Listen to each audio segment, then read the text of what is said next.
Advertencia. Este programa, sus componentes y posibles invitados no tratan de expresar ideas políticas ni religiosas. En este programa solo divulgamos hechos históricos y relatamos leyendas, sin ningún posicionamiento político, ni religioso, ni social.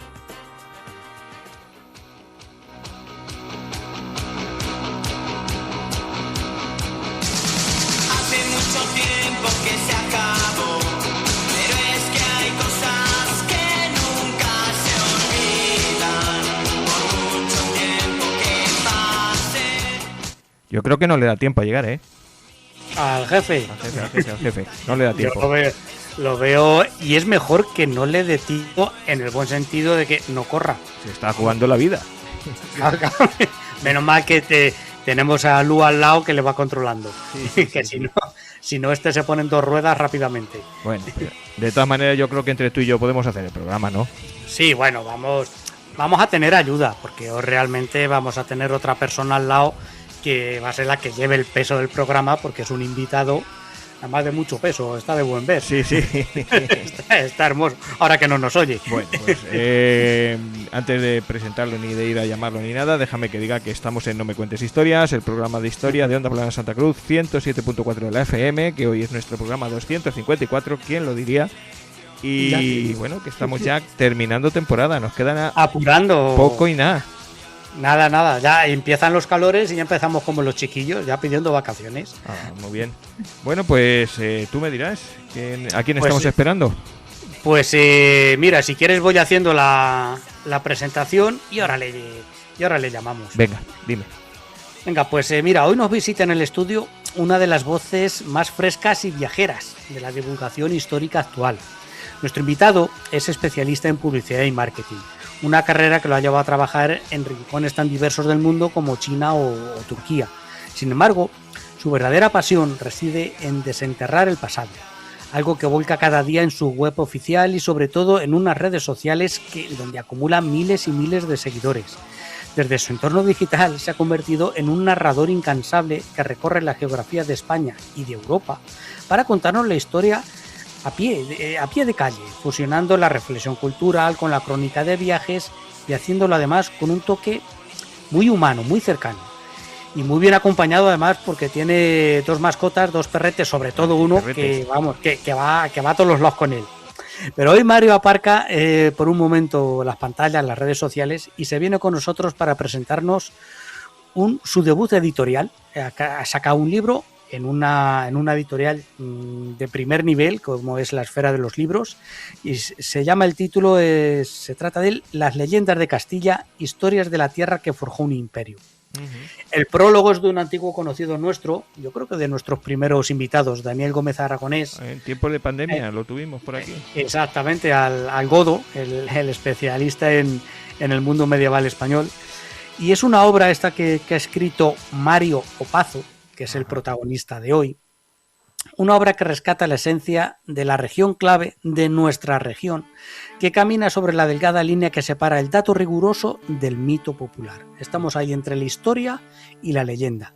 Y a través de sus páginas, que ahora nos irá contando él, nos invita a descubrir desde misterios sefardíes hasta héroes olvidados y desconocidos, buscando siempre ese nexo común que hay detrás de cada relato, la experiencia humana de quienes construyeron nuestro presente.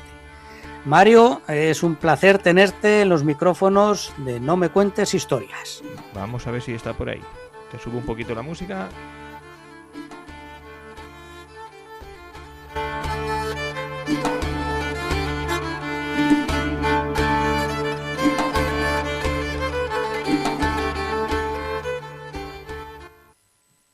Pues creo que ya lo tenemos al otro lado del hilo telefónico. Mario Opazo, ¿estás por ahí? Estoy por aquí. Ay. Manifiéstate.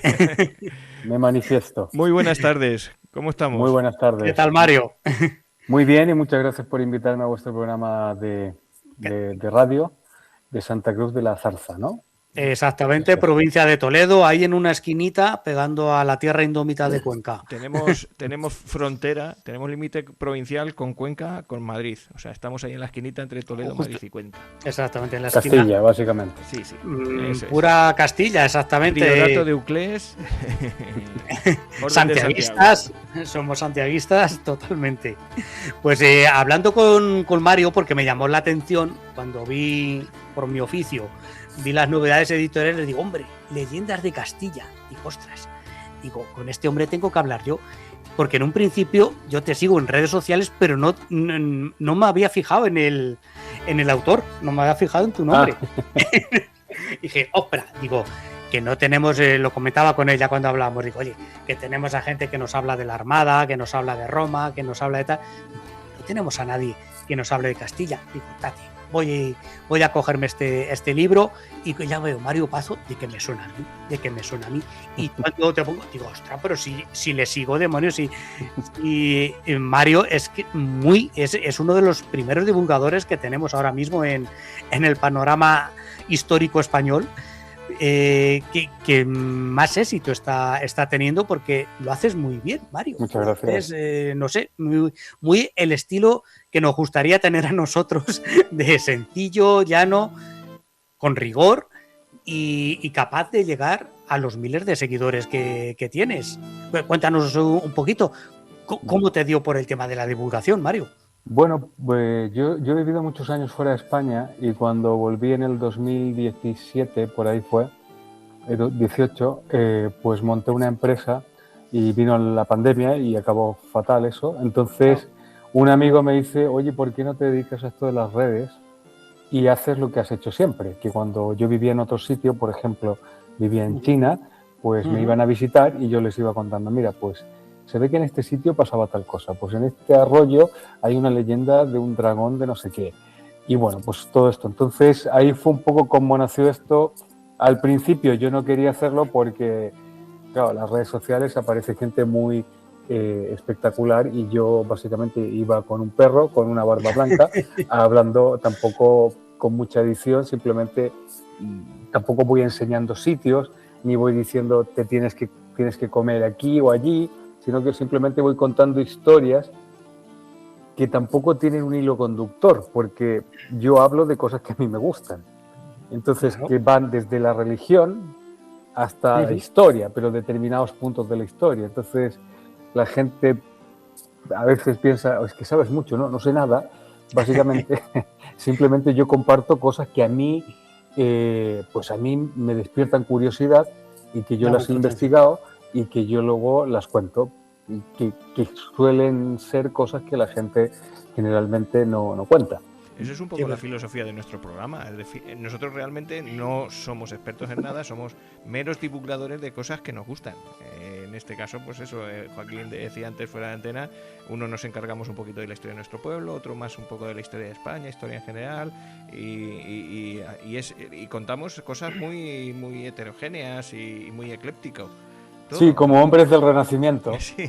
Sí, en esa línea buscamos a personajes, uno más conocidos, que sí, Don Juan de Austria, y se nota mucho en la audiencia cuando hablas de Don Juan de Austria o el conde duque de Olivares, pero también nos gusta buscar... O si hablas también de José Antonio Primo de Rivera. No lo hemos tratado, pero seguro, porque en algún momento los personajes conocidos... Son temas que a la gente le interesa saber. Sí, eso se nota mucho, ¿sabes? Por ejemplo, Soto Chica, cada vez que viene José Soto Chica, ostras, eso somos los prime time, me río yo de la COPE y de la SER. Ahí nos vamos a las nubes en cuanto a seguidores y audiencia. La verdad es que se nota bastante, pero también nos gustan las historias pequeñas, esa microhistoria de personajes más desconocidos, de esa mujer que fue la primera que tuvo la licencia empresarial en España allá en el siglo, la patente allá en el siglo XIX, cositas así, curiosidades de la historia, o lo que sé. ¿Te acuerdas la expedición de la vacuna? ¿Sabes? Claro, el viaje de Alfonso XIII.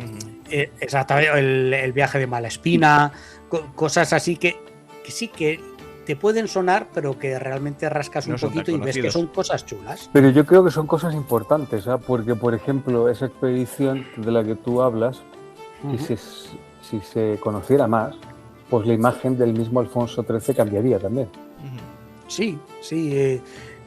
Sí, hemos visto a lo largo de estos años que esto de blanco y negro, cuidado, que hay muchos grises. Hay muchos grises y de verdad, hay muchos grises y de verdad que la historia al final del día yo creo que es un tronco, o sea, lo que estudiamos, pero Ujú. sin las ramas no la podemos entender, No. sin las ramas del mismo tronco, porque claro, por ejemplo, la figura de Alfonso XIII, ¿no? Este hombre tan polémico y con tantas cosas raras, bueno, no raras, peculiares, pero claro, estaba esta expedición, ¿no? Estaba su mujer, también que era una mujer especialmente, Sí, una gran reina. sí. Ella básicamente, bueno, es básicamente la creadora de la Cruz Roja en España. Sí, sí, le hicimos un programa hace poco.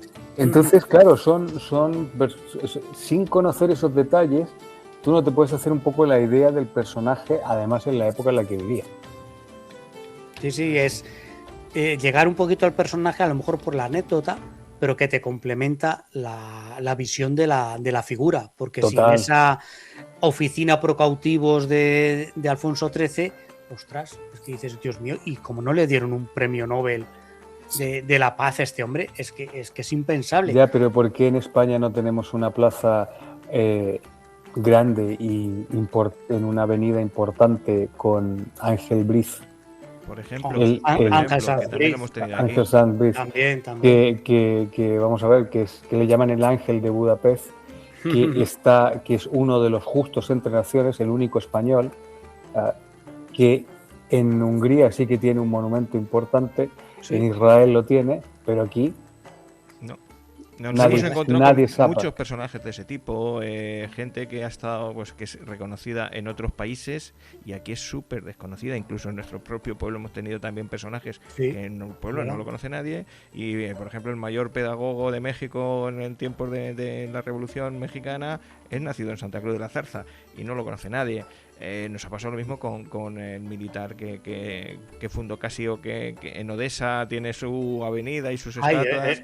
es verdad, sí, sí. Miles de personajes de este tipo que son absolutamente desconocidos para nosotros y que no le ha prestado atención. Hablábamos de Brice, los americanos le hicieron una película al similar Sí, inglés. a Schindler, vamos, Schindler, la lista de Schindler. sí, claro, porque es que de hecho de este hombre es que salvó más gente que la lista de Schindler.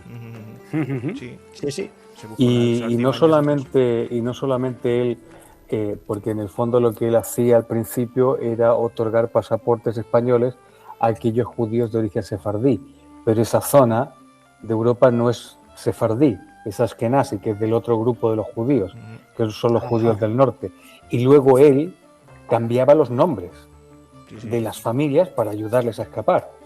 Era Sí, todo- yo esa imagen cuando estábamos preparando el programa, no recuerdo ahora dónde lo leí, que iba por los trenes que iban camino de los campos de exterminio, que iba corriendo por las vías diciendo al que me diga una palabra En castellano. en castellano, en sefardí, lo bajo del tren.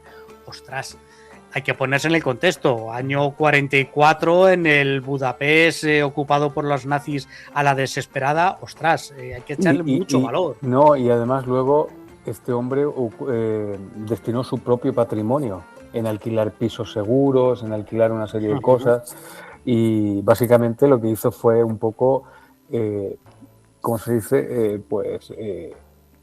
O sea, porque también engañaba a las autoridades españolas, básicamente. Sí. todo el mundo al final. A uno, sí, él respondía ante su conciencia y su conciencia que sí, que de derechas ya, pero es que eso no tiene nada que ver, es que eso es algo humano en defensa de la gente. En España, después del régimen del 78, ganó la guerra el relato de la izquierda y que es el que ha dominado totalmente la historia. Y este señor, que es un señor que salvó vidas de muchas personas, que todavía, además, yo he estado en Israel, es un hombre muy recordado, porque hay gente que está viva, las generaciones, gracias a ese hombre. Sí. Y aquí nadie, porque yo me acuerdo que hace no sé cuántos años atrás fue una iniciativa de de una declaración del Congreso de Diputados y fue tumbada por el PSOE. Aquí Sí. nos tiramos los trastos las cabezas para un lado y para otro. El desconocimiento de eso, de lo nuestro, demonios. Quiero pensar en eso, que sea simplemente el desconocimiento. Pero Mario, nos estamos riendo, que tú has escrito un libro. Yo he escrito un libro, sí, pero mira, ese libro que yo he escrito que se llama Leyendas de Castilla, yo un poco lo hice también buscando eso, ¿no? Un poco, yo creo que Castilla es la gran olvidada de España, pero es la gran olvidada de España porque los mismos castellanos la han olvidado. O sea que la responsabilidad está en los castellanos. Mea culpa. Sí, claro, sí. Y entonces, ¿qué pasa? Sin Castilla no hay ni Flandes, ni Hispanoamérica, ni sefardíes, ni nada. Entonces yo lo que he hecho en ese libro es un poco, son leyendas de Castilla, en distintos momentos de la historia de Castilla, de lo que es Castilla, ¿no? Incluyo Andalucía, incluyo lo que era el reino de Castilla, ¿vale? No todas estas construcciones nuevas, ¿no?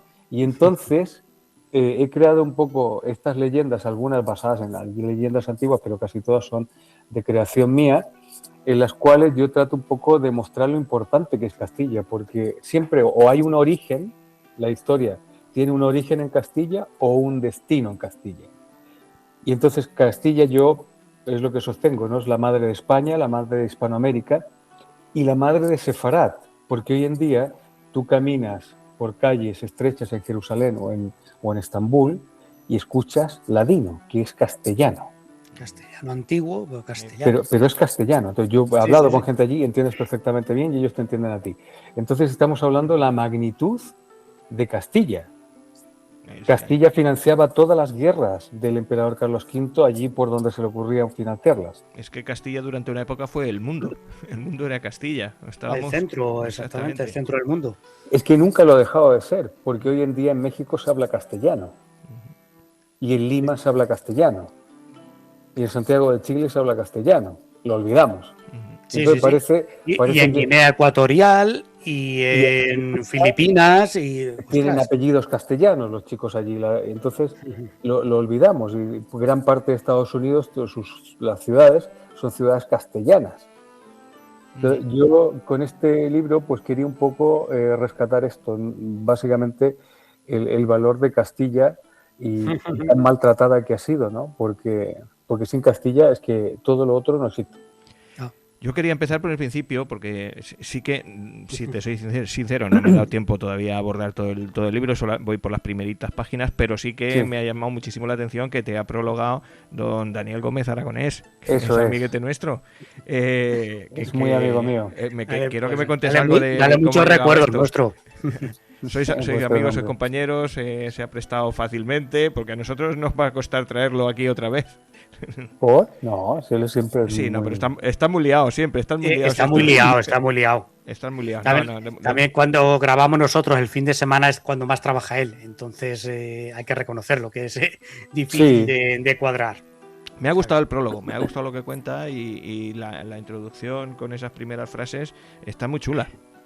Sí, porque ha hecho un prólogo muy personal. Más que es que al final este libro también es muy personal. Es el primer libro que escribo, no lo primero que escribo, pero es el primer libro que escribo y que se publica. Y claro, ese libro, aunque haya personajes del siglo XVI, XIV, XII o lo que sea, pues hay muchas cosas mías, personales, vivencias mías. En ese libro hay muchas referencias a Oriente Próximo, porque yo he vivido muchos años en Oriente Próximo. Entonces siempre está ese vínculo, ¿no? Claro, es la historia de cada uno. A mí lo que me ha gustado es que la primera leyenda la pongas en Andalucía, para romper un poco las barreras que tenemos ahora mismo metidas de las comunidades autónomas. Claro. Y a ver, yo tuve familia en Andalucía y claro, muy de Blas Infante. No. Aquí sois andaluces por Fernando III el Santo. Y es lo que siempre reivindico, ¿no? Que el verdadero padre de Andalucía que es Fernando III. Digo, claro, sacáis a la Macarena Demonios, por Fernando III, no la sacáis por Blas Infante, pero bueno. Pero Blas Infante, al final, este hombre, pues es parte de este relato nuevo que se ha creado y tal. Pero para mí, por ejemplo, los símbolos de Andalucía tendrían que ser los estandartes de Castilla. Claro. Porque sin Fernando III no hay nada, o sea, no hay nada. O sea, simplemente este hombre conquista Sevilla. Y yo quería en esa historia, que es la de León de Hispalis, ¿no? Vincularla también con Santa Justa Rufina, el León de Judá, que tiene toda esa vinculación profética, ¿no? Este rey, que es el único rey santo que tenemos, por cierto, es el único rey al que le podemos rezar en una iglesia. Sí, es verdad, es verdad. Y que luego, además, hay otro detalle, ¿no? Es que es fascinante este hombre, porque no solamente llegó a ser santo, sino que su primo hermano es San Luis de Francia, que también es santo. O sea, Alfonso VIII tuvo 2 nietos, reyes y santos. O sea, no sé si alguna vez en la historia se ha repetido un caso así. Yo no conozco, al menos por los países de las cercanías, no. Eso está claro. Eso entonces, está claro. Yo reivindico mucho la figura de este hombre, de Fernando III, y porque Andalucía es Castilla. Sí, tal cual. Sí. ¿Sabes? Yo sé que a algún andaluz esto le molestará mucho, pero... Seguro, pero a ver, yo creo que históricamente es así. Es parte de Castilla, igual que Cantabria. Es Castilla. Sí. ¿No? Ni más ni menos. Ni más ni menos. El resto ya es, bueno, adaptaciones que hemos hecho en la actualidad. Y lo que me ha sorprendido ya del todo, que es lo que me ha dejado descuadrado, es la estructura que has hecho de capítulos. En el sentido, claro, yo esperaba mis leyendas, pues no sé, venga, vamos a conocer leyendas de Castilla. León de Hispalis, pues esperas que el León haga no sé qué, no sé cuántas, y no, la verdad. Y es una adaptación, es un relato, Mario. Es tu relato. Es mi relato, sí, eso todo. Tu relato, porque quieres contar algo después, que vea más allá de la leyenda. Y que básicamente hay una reflexión en cada historia. Una reflexión en cada historia, pues eso, de la lealtad, de una serie de cosas, ¿no? De la figura de Fernando III, sus tribulaciones como hombre, como rey, Sevilla, lo importante que es, ¿no? Cómo ese león logra descansar cuando ya ve que eso ya está estable, ¿no? Se estabiliza. Se estabiliza, ¿no? Entonces este león que estaba cansado ya de deambular, pues de alguna manera puede dormir y a los pocos días duerme el rey también. Claro, en definitiva, vamos a ver, este León de Hispalis o de Hispalis, o como lo queramos decir, es una creación literaria original. Lo que no existe en el relato como tal no está documentado en ningún sitio. Lo que sí que es el entorno, la referencia, está vinculada a este entorno que... Está vinculada a ese león de la leyenda de Santa Justa y Rufina, que yo al león le he dado esa impronta del León de Judá, porque me parece que es un león muy importante en la historia judeo-cristiana, y entonces por eso le daba, y al ser San Fernando III un rey tan piadoso y tan cristiano y tan, no sé, bueno, pues era el animal que tenía que estar. Por cierto, me sorprendió mucho la muerte de Fernando III, 27 de mayo, que ha sido hace poquito. Mi cumpleaños también es 27 de mayo. Fechas importantes. Ha sido casualidad. Mira, hay que grabarlo en mármol, Rafa. Sí, no lo sabía y mira, qué casualidad. Y digo, sorprende mucho esta coincidencia en fechas, así que mejor todavía. En otro capítulo avanzamos un poquito si queréis. Es que aparece el famoso Pozo Irón. El Cid arroja el anillo al fondo del Pozo Irón. Nosotros en Santa Cruz tenemos entre comillas, un Pozo Irón, un charco negro, que también está repleto de leyendas de este tipo, de cosas que caen dentro y no salen, o cosas que salen de dentro sin que nadie quiera que salgan. Cuéntanos un poquito de este capítulo. Bueno, pues esa es una leyenda que se basa a una de esas tantas leyendas que están vinculadas a ese pozo, y yo la he vinculado al Cid, pero más que vincularla al Cid, porque yo siempre he pensado que la figura del Cid está un poco glorificada cuando la persona, cuando la figura importante, a mi juicio, es doña Jimena. Porque doña Jimena no era una señora que se quedaba en su castillo bordando mientras su marido se iba a la guerra. Ella viajaba con las huestes. Ella viajaba en las campañas militares. Estuvo siempre con él.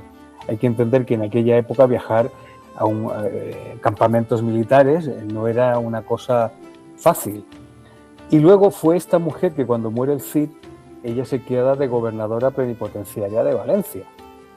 Es la primera mujer que tiene por derecho ese tipo de poder. Entonces, yo siempre he pensado que sin doña Jimena no hay el Cid. Está claro. Sin doña Jimena no hay el Cid. Y hay otra cosa que yo siempre he dicho en algún podcast que me han invitado y tal. Siempre reivindico una cosa, la mujer castellana, en este caso ella no era castellana, bueno, digamos, era de pero la mujer castellana es impresionante. Las mujeres que tenemos en la historia de Castilla, todas son impresionantes. Poco se habla de ellas. Porque se habla solamente de Isabel I de Castilla, que me parece estupendo, pero de Blanca de Castilla no se habla, de Berenguela no se habla, y de tantas otras más, o sea, impresionantes, o sea, cómo diseñaron todo, o sea, básicamente sentaron las bases de todo lo que es España hoy en día. Ahí nosotros solemos traer a nuestro programa, Joaquín, sobre todo, este tipo de mujeres que algunas están llegando al ostracismo, es decir, absolutamente desconocidas, y que el relato que se ha hecho de ellas dista mucho de lo que cuando rascamos aparece, y son mujeres muy brillantes, muchas veces eso, dirigiendo, valientes, sí, exactamente, enfrentándose a la situación. Sobre todo en una época que tenemos por oscura y tenebrosa, como es la Edad Media, y ahí podemos encontrar eso, antes de Isabel I, que sí Berenguelas, que sí Urracas, que sí Leonor de Plantagenet, esta Blanca de Castilla. Sí, pero yo no creo que la Edad Media sea oscura, yo creo que sea todo lo contrario, eso es un poco también leyendas de leyendas que se han ido construyendo, pero Blanca de Castilla es una mujer que hay que tener en cuenta que esta mujer nace en Palencia y se va muy joven ya a casarse con el príncipe, con el delfín de Francia, se casa, luego se transforma en reina consorte, luego muere su marido y ella, mujer extranjera en Francia, ejerce la regencia de todo el reino, se enfrenta a los nobles, se enfrenta al clero para mantener ¿cómo se llama esto? El reino fiel a su hijo. Y su hijo luego se transforma en San Luis de Francia, el rey santo. ¿Y por qué? Porque esta mujer también, al igual que su hermana Berenguela, eran muy piadosas, eran muy inteligentes, muy astutas. Yo siempre digo, estos son ejemplos de feminismo a tope, porque vamos a ver, o sea, en ese tiempo no era lo mismo que alguien te insulte, ellas tenían que pues ganarse las lealtades de los ejércitos, mil cosas. Para ser mujer en la época hay que ser el doble de inteligente, el doble de valiente, el doble de todo, para simplemente llegar al mismo nivel que se pretende que un hombre, solamente por el hecho de ser hombre en ese momento, puede conseguir. Entonces, pero por eso creo que la mujer castellana tiene esa cualidad. Estoy totalmente de acuerdo. Tiene esa cualidad. Y a veces a mí me da pena cuando yo viajo por Castilla y veo esas representaciones de la mujer castellana como una campesina ignorante y con sobrepeso en algún sitio, en monumentos, cuando era todo lo contrario, porque no vamos a olvidar que Palencia es un centro del saber. Ahí estaba lo que era la primera universidad. Eso es. O sea, la gente se peleaba por ahí y de allí. Entonces, pues esas figuras que se han ido recreando y que luego las mismas autoridades a lo largo del tiempo han hecho como la vista gorda y dicen, bueno, pues que se siga contando esta leyenda que no tiene ningún sentido. Sí. Hay leyenda también de las mujeres palentinas que hemos traído hasta aquí, son las únicas que no tienen por qué arrodillarse ante el rey, ¿no? Sí, claro, dicen todo ese tipo de circunstancias. Bueno, pero eso revela un poco el carácter, ¿no?, de la mujer castellana, ¿no?, que es muy dura y todo esto. Pero sí, yo creo que los españoles, ahora hablando de los españoles, somos muy desagradecidos con Castilla. Siempre he pensado que a Castilla hay que honrarla y se debería honrar mucho más. Somos muy desagradecidos, totalmente desagradecidos, porque ni siquiera conocemos la historia de Castilla, ni siquiera valoramos, porque tú puedes ser vasco, puedes ser catalán, pero parte de tu ADN es castellano también. Te guste más, te guste menos, te rebeles o lo que te dé la gana. ¿Vale? Entonces, es una lástima, la verdad. Sí. Yo lo que veo, que creo que lo comentábamos fuera de antena cuando hablamos, es de jorobar. Ves el telediario y el artista catalán, el deportista gallego, me lo estoy inventando, Sí. el político andaluz y el deportista de Valladolid, el artista de... ¿Es español o de Valladolid? Y de Valladolid. Es español y de Toledo. Es español y de... Porque Castilla está partida. Claro, demonios. Está partida. Entonces, cuando esto de Castilla-La Mancha, Castilla-La otra, los leoneses también se quieren separar, pues yo lo siento mucho, pero esto es Castilla. Sí. La base es la misma. La base es la misma. La base, pero también hay que entender una cosa. Extremadura también es Castilla. Y casi todos los conquistadores en Hispanoamérica fueron extremeños. Entonces, es que todo Hispanoamérica éramos los Castilla en América, los conquistadores. Claro, y cuando llegábamos a Filipinas, igual, los Castilla. Es que date cuenta lo poco, o no sé si nosotros los españoles no nos damos cuenta de este tipo de cosas, pero es que el secretario de Estado de Estados Unidos, Marco Rubio, habla en perfecto castellano, es un señor americano. Sí, se apellida Rubio. Habla castellano, ¿sabes? Entonces, por eso digo que me parece como que somos muy desagradecidos con Castilla. Sí. Bueno, si queréis continuamos un poquito con el libro. Avanza tú, Rafa. Me sorprende mucho la cantidad de animales que aparecen, porque hemos hablado antes del león, pero también aparecen, por ejemplo, los lobos obedientes de San Millán de la Cogolla, aparecen gatos, aparecen perros. ¿Es coincidencia o está premeditado? No es coincidencia. O sea, yo soy me encantan los animales. Yo tengo perros y gatos y los animales al final del día, en las leyendas, cuando tú lees leyendas o de España o de cualquier otro sitio del mundo, siempre hay lobos, siempre hay perros, siempre hay animales. ¿Por qué? Porque al final esos animales representan unas cualidades que los humanos no tenemos, básicamente, que es la lealtad, ese amor incondicional, esa espera, esa paciencia. Pues el animal, pues el lobo, el león, el gato, la astucia del gato, el amor incondicional del perro, pues la sabiduría del león. O sea, siempre son cualidades que se supone que no tenemos nosotros. Yo creo que no, pero bueno. Yo creo que sí, lo que pasa que a lo mejor no las potenciamos, no las ponemos en primer lugar, primamos más el éxito o otro tipo de historias, pero la lealtad está dentro del ser humano, también la traición, por supuesto. Se dice que cuanto más conozco a mi perro, menos me gustan las personas. Pues sí, efectivamente. Sí, en resumen, sí. Sí, porque a lo mejor el mal es lo que no cabe en ellos. Claro, es que ellos no gestionan el rencor, bueno, tienen una serie de cosas que nosotros no tenemos al final del día, ¿no? Y tienen una vida y son felices con una vida muy simple, la vida que tú le das. Pero por eso yo siempre he puesto los animales porque al final tú ves en la heráldica en general, la heráldica en todo el mundo, siempre hay animales en la heráldica. ¿Por qué hay animales? Porque claro, porque el caballo blanco representa la pureza, porque el no sé qué representa tal, porque esto representa la fuerza, porque lo otro representa... ¿sabes? Siempre está el animal. Sí. Y Mario, ¿y cuáles han sido, si es que han sido las fuentes que has utilizado, los libros que has leído para preparar tu libro?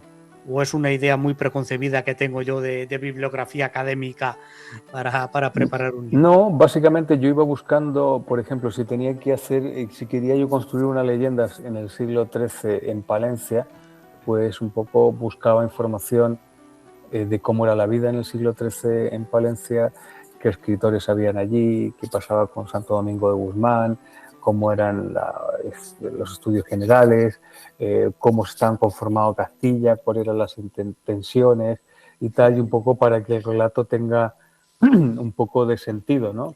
Y decir, bueno, porque claro, o sea, a lo que se enfrentaban, a lo que nos enfrentaban, los miedos que tenía la gente y todo eso. Sí. Eso nos lleva a pensar, sobre todo en el estilo que has utilizado en el libro. Es un poco estilo redes sociales, golpe, o sea, frases cortas, mensaje directo, poca floritura literaria, ¿no? Se lee a golpe de martillo casi. Sí, soy muy directo, la verdad. Entonces, bueno, pues trato de... Es que me han llegado muchos comentarios de mucha gente que ha comprado el libro y me dicen, es que cuando voy leyendo el libro me parece que me estás hablando. Claro, cuando estoy viendo tus vídeos. Digo, bueno, qué bueno. Pues eso queda claro que lo he escrito yo. Que no hay ninguna duda. Sí, pero es más bien o sea, hay leyendas, pero son leyendas de mucha reflexión. Hay muchas cosas también de procesos espirituales, de gente que tiene dudas, pues que, bueno, mil cosas. Sí.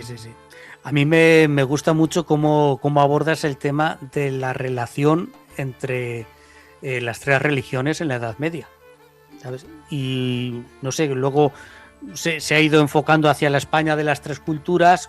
¿Cómo ves tú esa relación entre cristianos, musulmanes, judíos en la Edad Media? Porque yo te he visto ahí con muchísimo respeto, pero mezclados, pero no revueltos.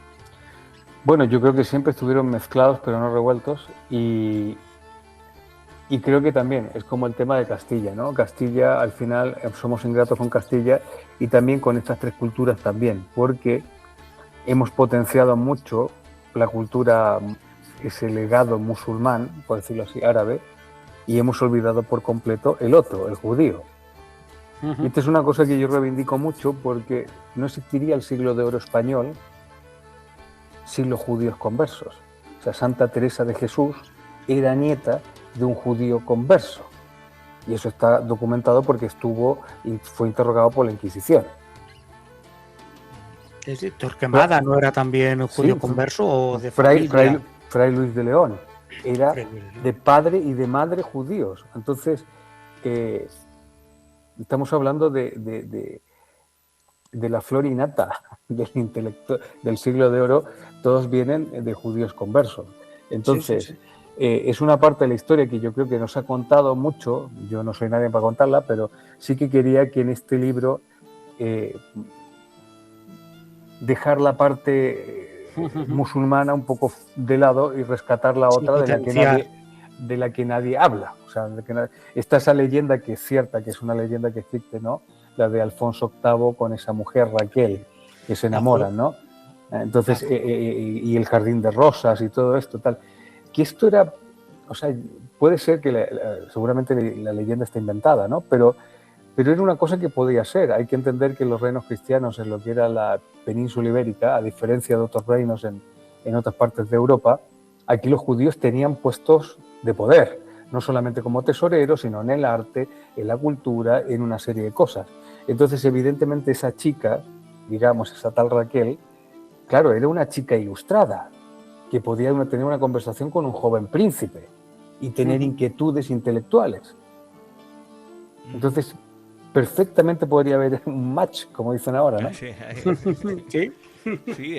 Yo creo que en todas las leyendas que te he podido leer hay un poco de esa simbología, ¿no? Por ejemplo, Joaquín me hablaba un poquito de la leyenda de la laguna de la Nava, y a él está muy relacionado el valor de la promesa, la palabra dada, el apretón de manos, que en otro tiempo, ahora no termina eso mucho de encajar, ahora necesitamos el like de los seguidores y de estas cosas, ¿no?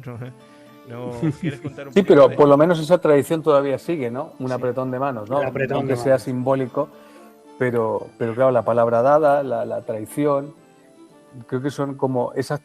es que yo, mira, cuando tú me hablas de las fuentes, yo muchas de mis fuentes las he utilizado.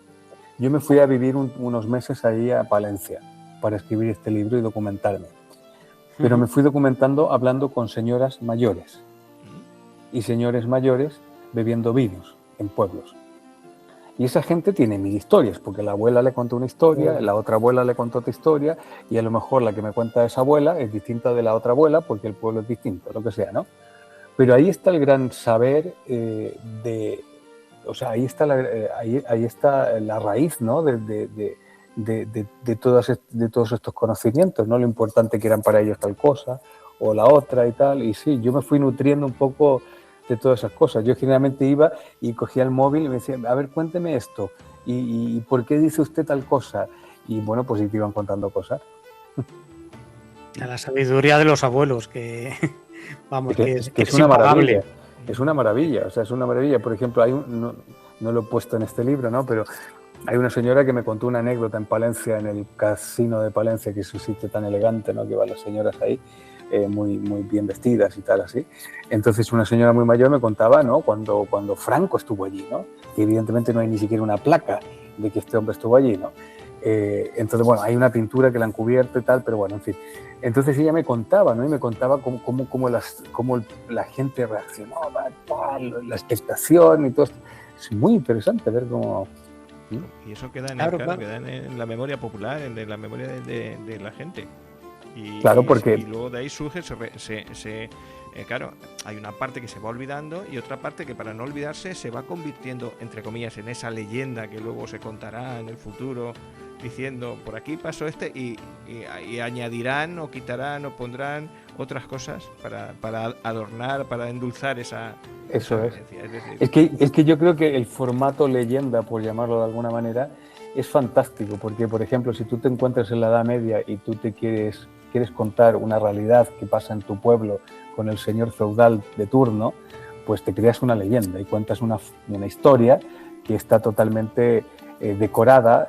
Por ejemplo, te voy a dar el caso de San Francisco de Asís con el lobo de Gubbio. Conocéis la historia, ¿no?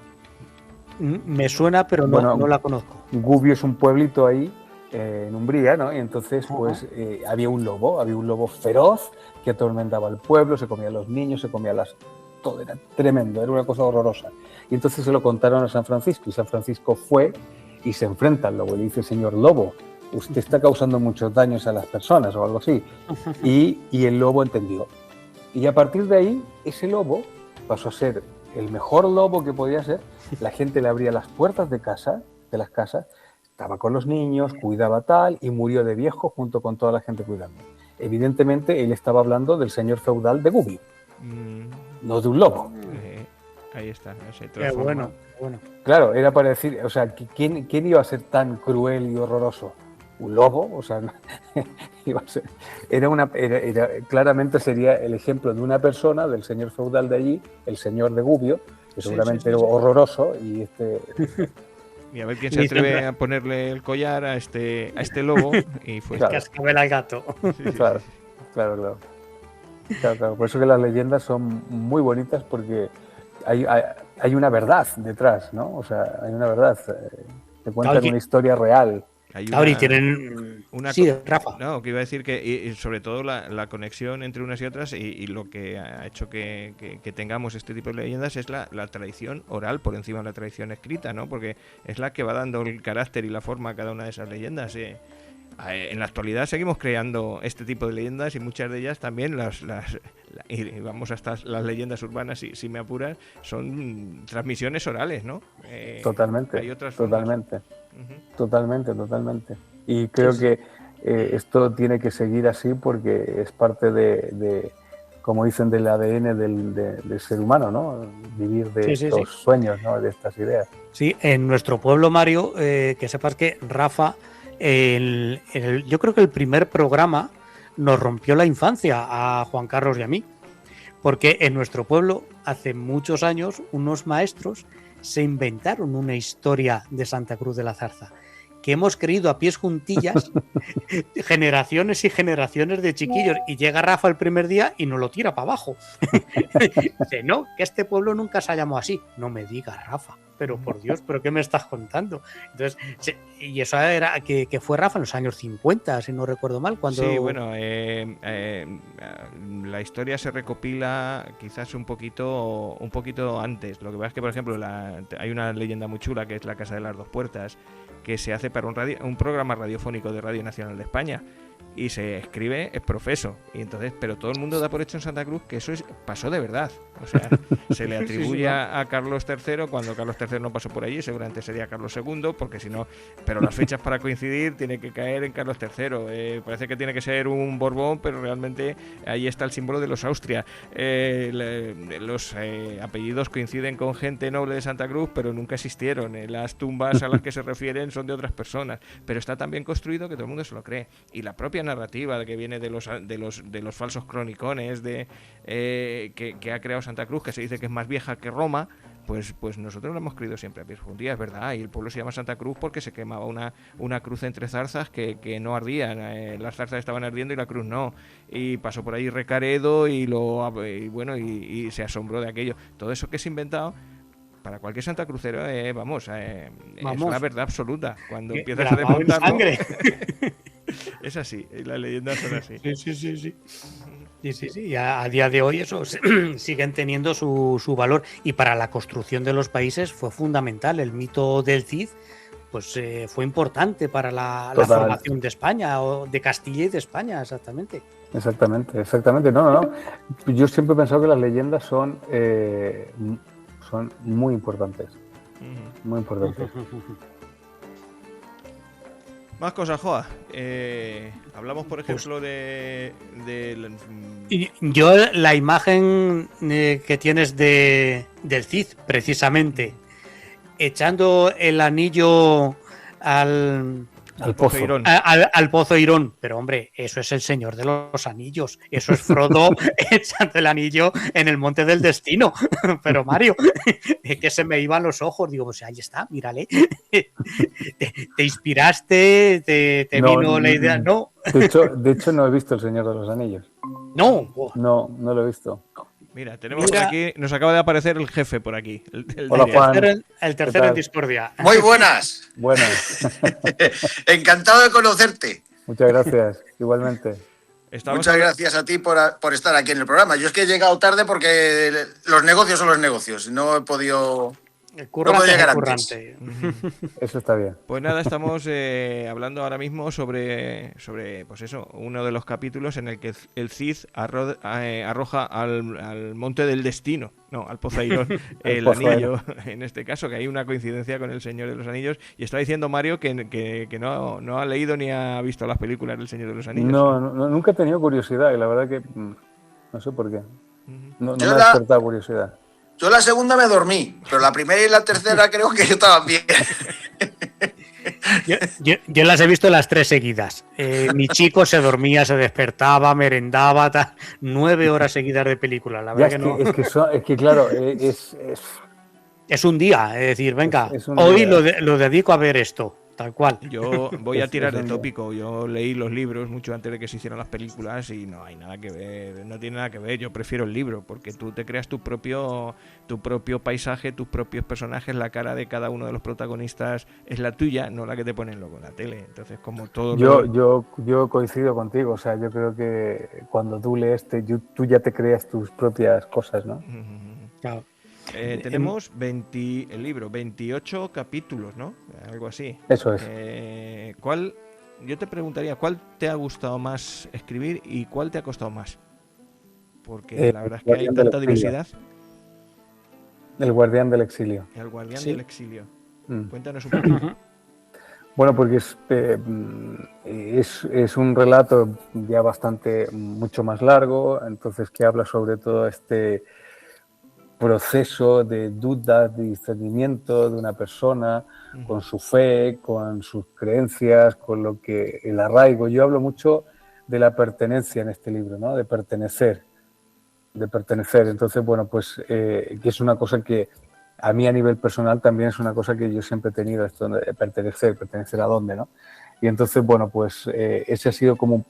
De hecho, es el relato, digamos, más personal, diría yo.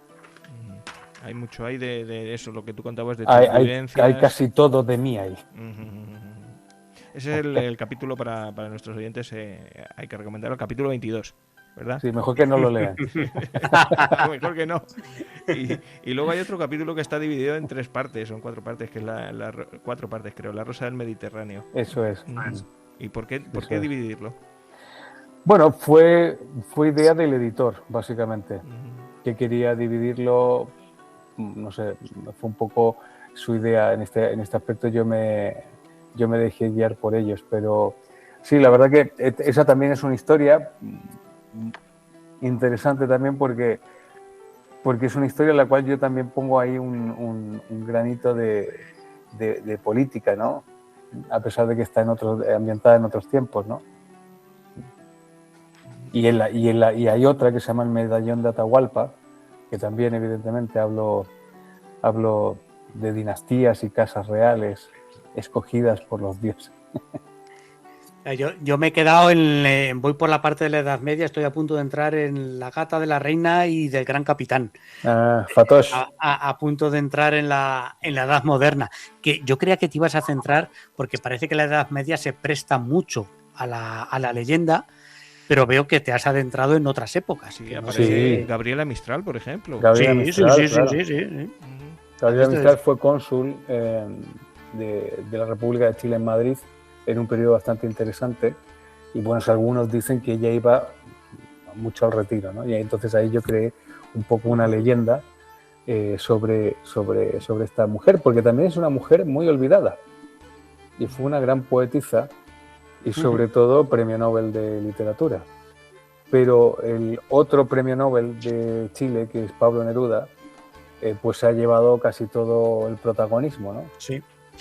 Cuando esta mujer, esta mujer, mira, yo sin ser feminista ni ninguna de este tipo de cosas, yo admiro mucho todas estas figuras femeninas como estas reinas castellanas que hablábamos o mujeres castellanas, pero también como esta mujer, Gabriela Mistral, una mujer con una historia impresionante, ¿eh? Venía de un pueblo del norte del país, o sea, era una maestra rural. Como tú, Rafa. Sí. Yo más asentado aquí, moviéndome bastante menos. Pero sí. Rafa es rural. Y maestro. Bueno. Pero claro, para llegar no solamente a tener un cargo de cónsul, sino que a escribir de esa manera y por supuesto, y ganar el premio Nobel, en una época cuando el premio Nobel era de verdad. Sí. Entonces se lo ganaba la gente por méritos, no por historias. Muchos de estos premios actuales, los que aparecen en los telediarios, yo creo que se están desvirtuando precisamente por eso. Yo creo que totalmente se han prostituido gente totalmente. Que empieza a confundir valor y precio y no es bueno. Efectivamente. Efectivamente. Bueno, hay un gran debate, yo que estoy en el sector, un gran debate de este tema. También hacen una gran labor, que es la de difundir la lectura, de llevarlo a mucha gente. Ahora mismo estamos, si hacemos caso a las estadísticas, en los niveles más altos de lectura de este país. De la gente joven, el 70 y tantos % de la gente joven declara abiertamente que lee. Y eso es muy bueno. Eso nunca se había conseguido en España, y a lo mejor parte de culpa la tienen pues estos libros más comerciales, que, oye, no todo el mundo lee La República de Platón, pero sí lee el Código da Vinci, algo más comercial, ¿sabes? Yo creo principalmente que es porque como vivimos en una crisis de identidad, entonces la gente quiere saber. Estamos como en esa búsqueda del saber de verdad, porque ese saber no lo encuentras en la escuela hoy en día, porque está los currículums de las escuelas son un poco especiales. La universidad ha dejado de ser un centro del saber o de búsqueda de la verdad, sino que es un centro ideológico. Y tú te das cuenta cómo yo, por ejemplo, si yo hago un vídeo hablando sobre Maquiavelo, pues hay mucha gente que luego me dice, me he comprado el libro. Tienen curiosidad, quieren saber. En mi generación la gente no lo haría. Sí, ahora sí, cualquier programa que llegue así a la gente, que con su audiencia, menciona un libro, un programa de tele o de radio, y como enganche, notas el tirón de ventas al día siguiente. Es increíble. Vamos, lo vas a notar tú, vamos, en cuanto emitamos el programa. Esto... Bueno, yo he escrito este libro más que nada para mí, ¿eh? O sea, ha sido un ejercicio para mí. Yo ya estoy contento que esté publicado y que, bueno, pues que esté ahí. Vamos a poder verte, perdón que estoy monopolizando, Sí, no, tira. a poder verte en la Feria del Libro. Sí, el 14 de junio estoy en la Feria del Libro, en la caseta 76 de la librería Tercios Viejos. Ahí. De En Tercios 5 Viejos. a las 7. Hombre. Escucha, pasé con la bicicleta el domingo por ahí. Fuimos desde Getafe a comernos un bocadillo de calamares a la Plaza Mayor con las bicis. Y no, claro, pasamos el retiro, evidentemente, y estaban terminando de montar las casetas. Y justamente por la caseta de Tercios Viejos, como siempre lo nombra Joaquín, por ahí pasé, digo, estoy a punto de hacerme una foto. Así que pues, el 14. Pues han sido muy amables, la verdad, han sido muy amables de yo no soy nadie para que yo vaya a firmar allí. Y también Daniel Gómez Aragonés me ha ayudado con esta gestión también. O sea, sí. Rafael Rodrigo de Tercios Viejos fue uno de los primeros invitados aquí a No Me Cuentes Historias, porque Rafael y yo nos conocemos de hace tiempo, en otros lares, en otras vidas. En otras vidas, sí. Sí, Bueno, Dani también estuvo. Dani también, exactamente. Dejarme que os ponga un poquitín de música, 30 segundos, y hacemos unos ajustes técnicos y seguimos, ¿vale? Venga. Segundín.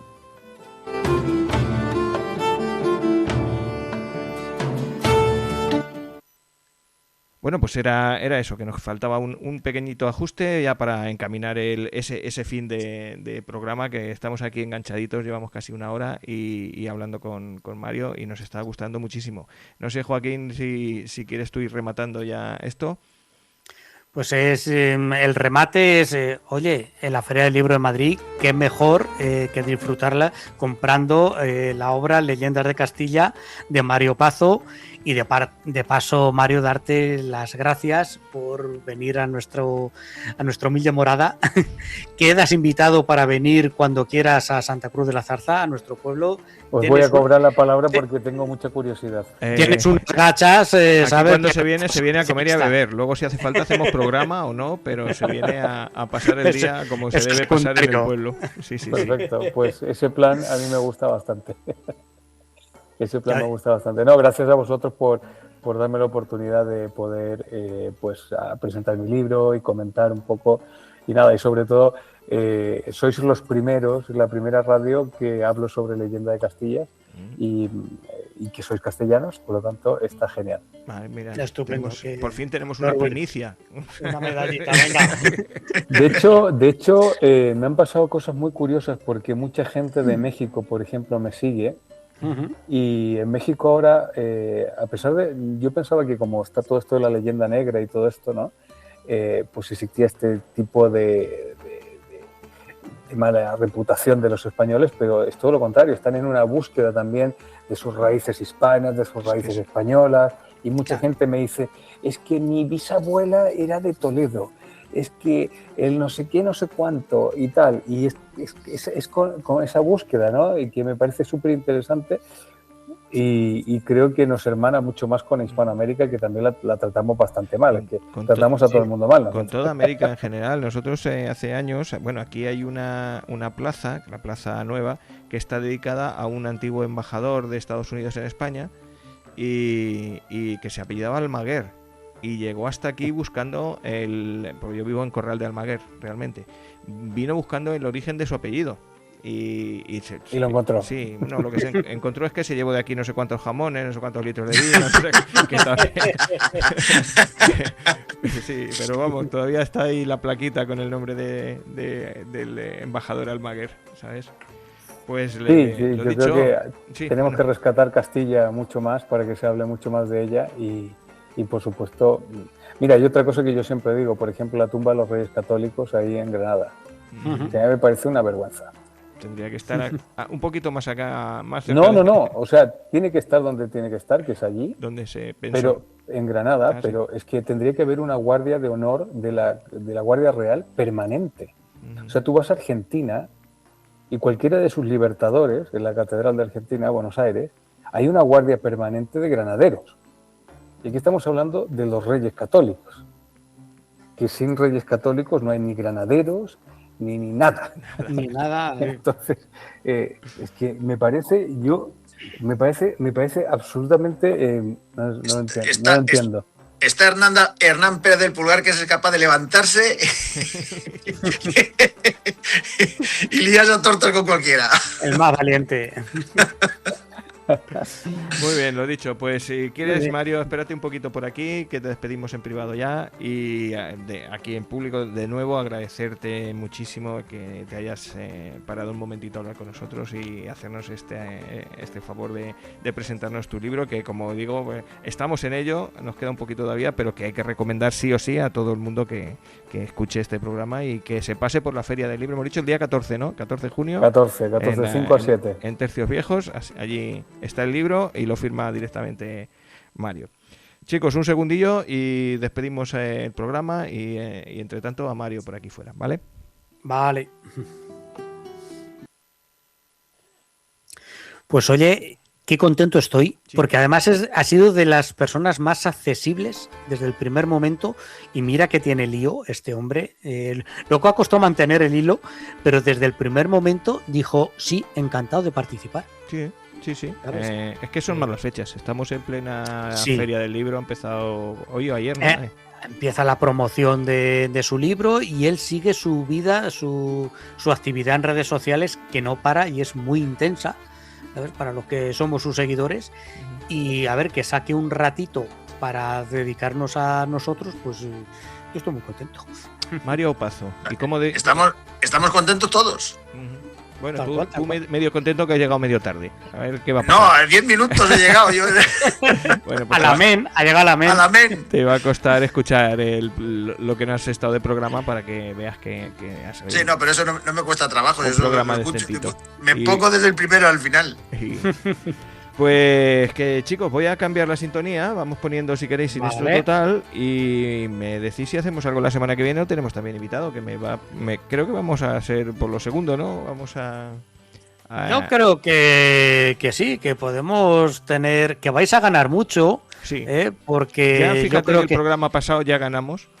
sí, pues el que viene del top, porque lo mismo desaparezco y viene una rubia platino, así que vosotros veréis. Tú dime a mí el salto de calidad del programa anterior, Vamos, del 253, como Vamos. la colaboración se notó y gente que sabe, oye, no como nosotros. Ahí está, no, aquí tres amigotes. Bueno, Yo os quiero agradecer que os acordasteis de mí, muchas gracias. Es verdad.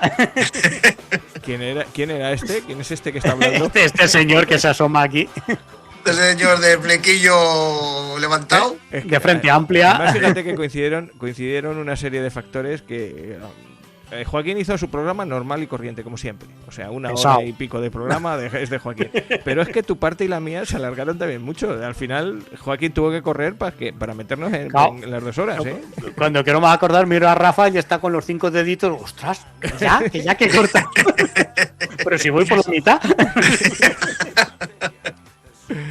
Muy bien, entonces esperamos a Gema para la semana que viene. ¿Tú crees que sí? Exactamente, la semana que viene Gemma nos hablará de un personaje que le gusta mucho a ella y yo, según lo he ido viendo a ella de prepararlo, la verdad es que me ha encantado, Marilyn Monroe. Marilyn Coño. Monroe. Ay, qué bien. Entonces sí, me ha gustado mucho, nos va a sorprender seguro. Bueno, chicos, ¿damos algo de Deseando redes estoy. sociales, quieres? O lo dejamos para el próximo día. Venga, así Como muy quieras, rápido. en una pasada rápida, recordad nuestro muro de Facebook, No Me Cuentes Historias, que lo tengo muy abandonado, ya lo sé.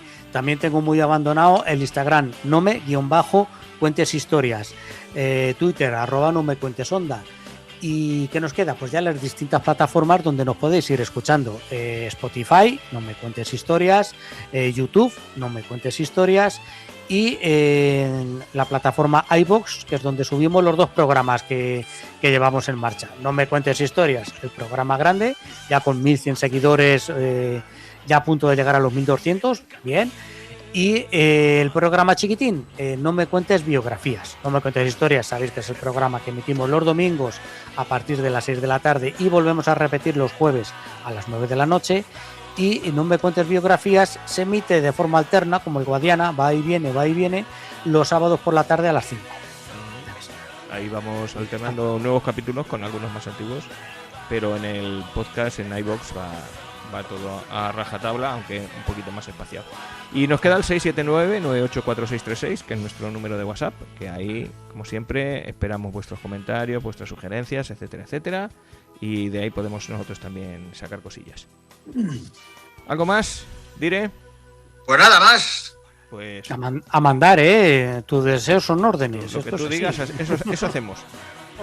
Vamos a ver si cenamos un poquito y a acostar. Venga. Sí que sí. Don Juan, don Venga, Joaquín. chicos.